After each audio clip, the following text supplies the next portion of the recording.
Today, I have for you Angela Dunz. I'm very excited to speak with her. She calls herself the accidental entrepreneur, having moved to the San Francisco Bay Area with her shiny new MBA and dreams of becoming a CMO. But instead, she started her own business. Angela works with attorneys, sharing her expertise in business development, professional branding, content strategy, and visibility and optimization on LinkedIn. Without a website, she built her entire vibrant business using, wait for it, the free version of LinkedIn. She's a former rock climbing guide and lives in Marin, where the hiking and the weather are fabulous. Being from Wisconsin, she's a devoted Packer fan and shareholder. Welcome, Angela. I am so excited to be here. Thank you. Oh, you're welcome. I shared a little bit about you, but can you say a bit more about what you do and who you serve? To put it very simply, it's anything that has to do with business development for small firms and solopreneurs. So if it touches on business development, things as crazy as thought leadership and content strategy and personal branding on your profile. And one of the biggest mistakes that professionals make on LinkedIn is they make it about themselves. And it's not. It and that's great. I love to hear people's accolades, and those are important because those develop trust. But first and foremost, it must be about who you serve and what problem you solve. Now, do you do that in posts, in articles, all of the above? What's the best way to do that?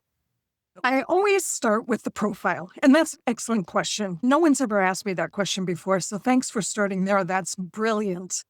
It really all starts with your profile. And I'm going to tell you the least sexy thing you could possibly do is work on your own profile. Everyone hates it. They don't want to do it.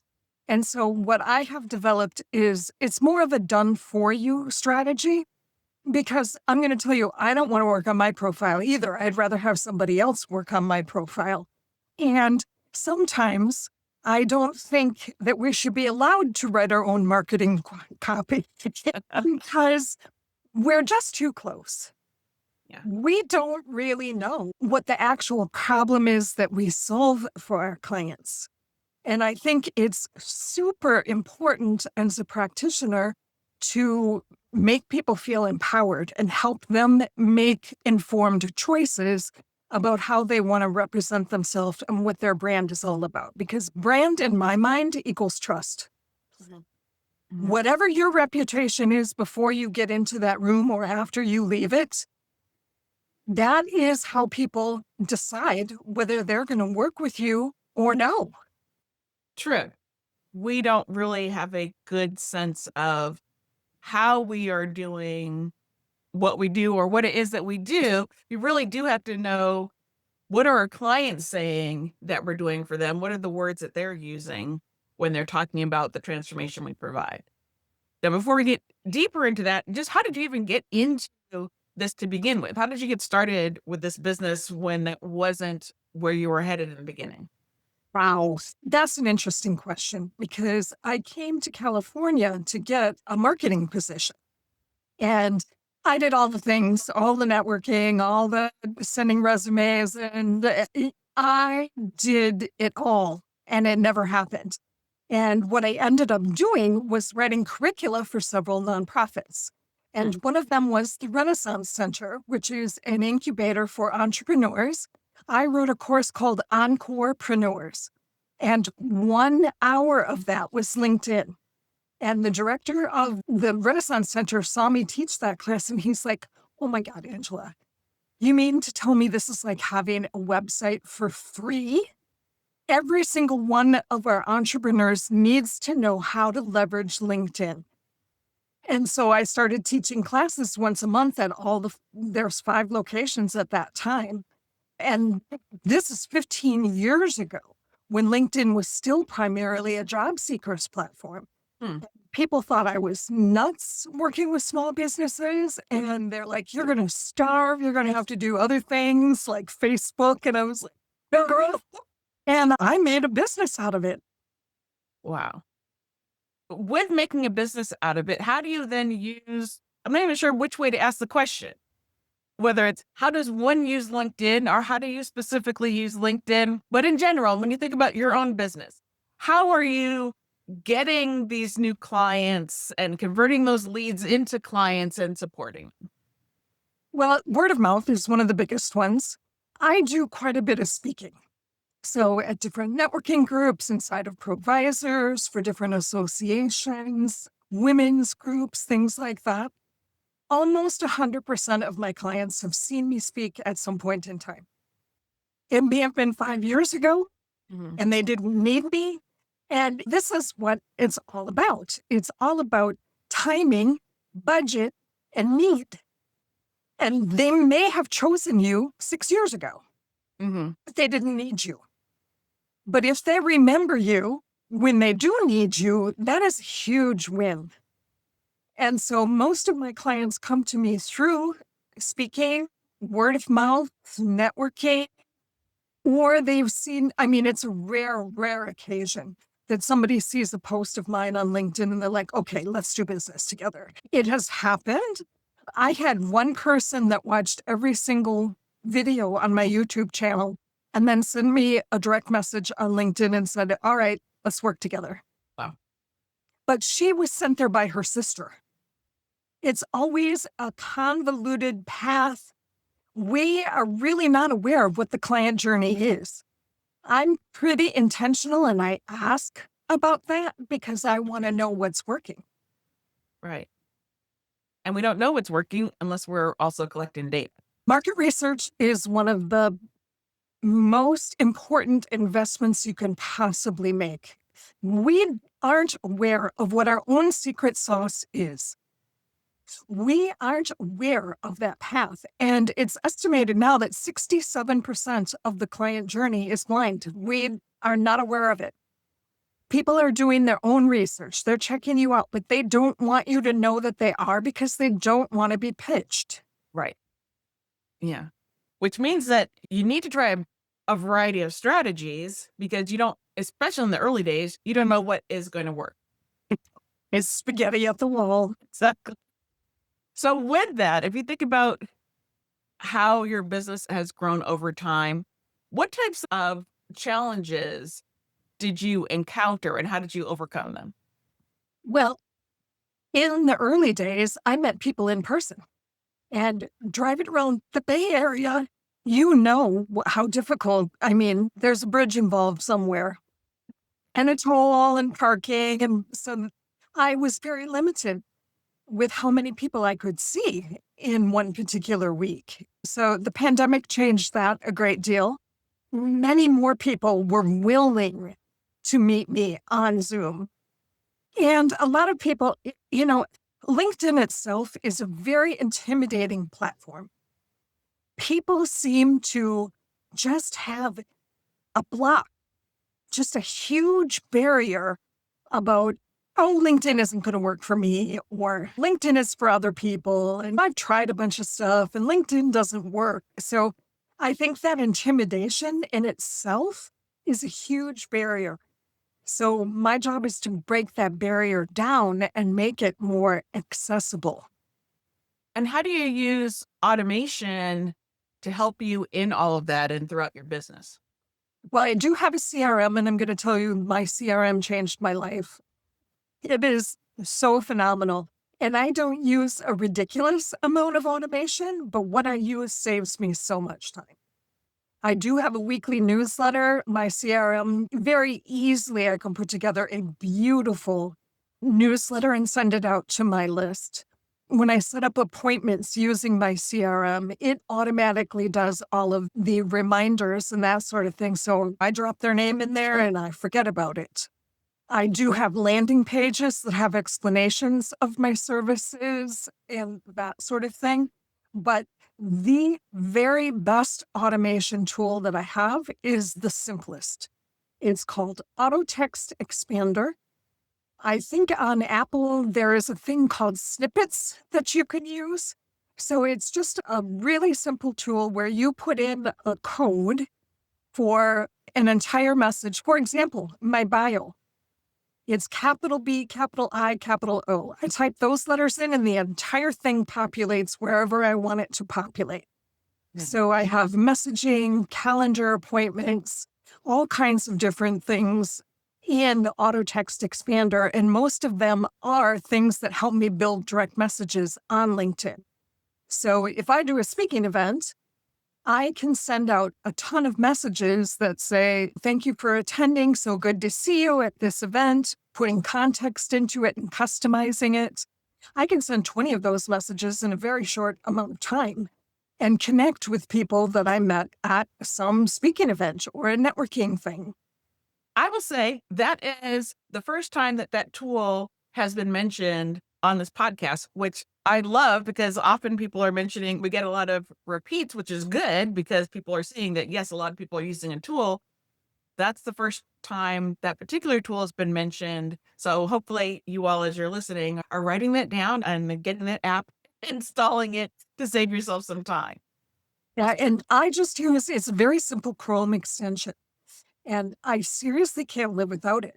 I mean, all my sign-offs are in this tool. All of my calendar appointments are in this tool. If I want a 30-minute appointment or a coffee chat, I type in a couple of letters and those crazy links will populate inside of an email or a direct message on LinkedIn or a Word document or wherever you are. What is time saver? That's great. I seriously can't live without it. I mean, it broke earlier this year. I've been using this tool since 2019 and it broke and I freaked out. I had to repopulate the whole thing, which was probably a good thing, putting in new messaging, more updated things, but I freaked out. Like, it's scary when automation breaks. Yes. It's like, oh, plus you got to remember, well, now how do I do this manually?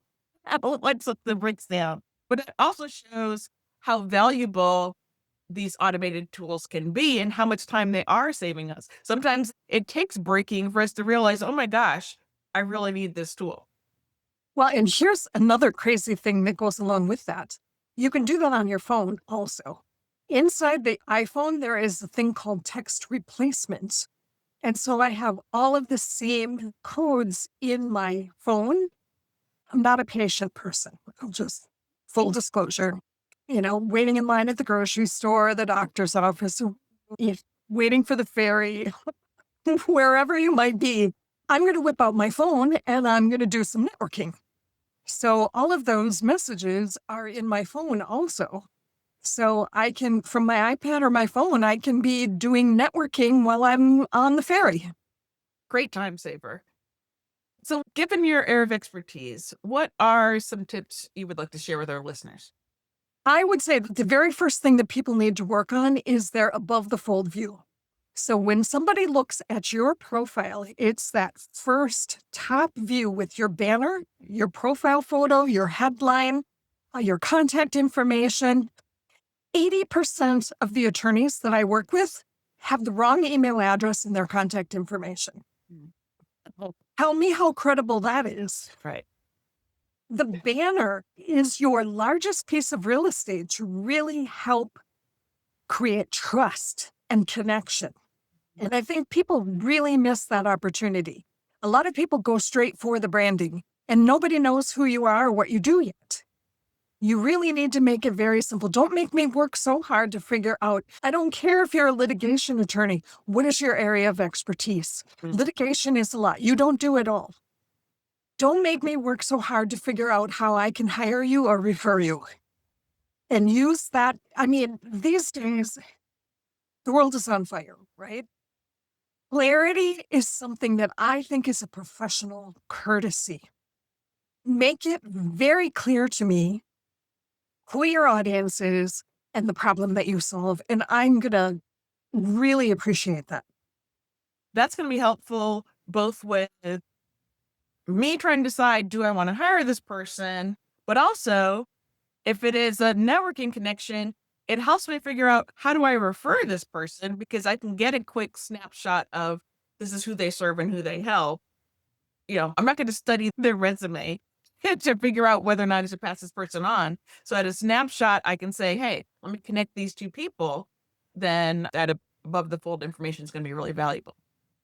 And I think the other tip that is probably going to give you the biggest bang for your buck is to make sure that you've filled out your whole profile.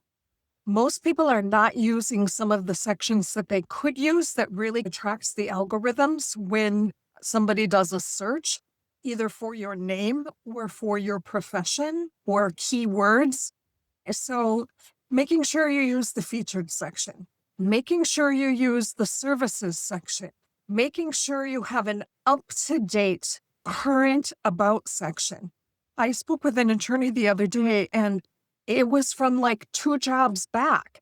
He just has ignored LinkedIn completely. He didn't even have his current employer, his current firm on. I'm not going to hire somebody that doesn't even have their current firm on their profile. That's not trustworthy, in my opinion.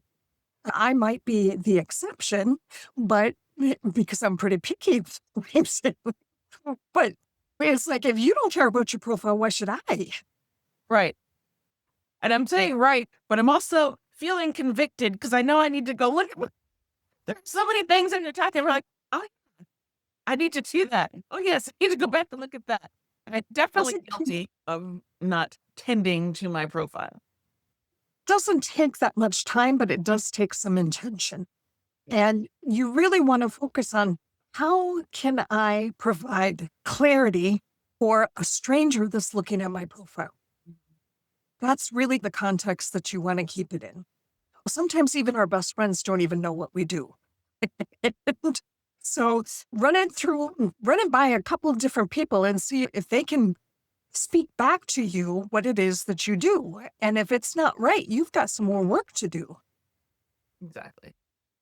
And then my very last tip is look at your skills section.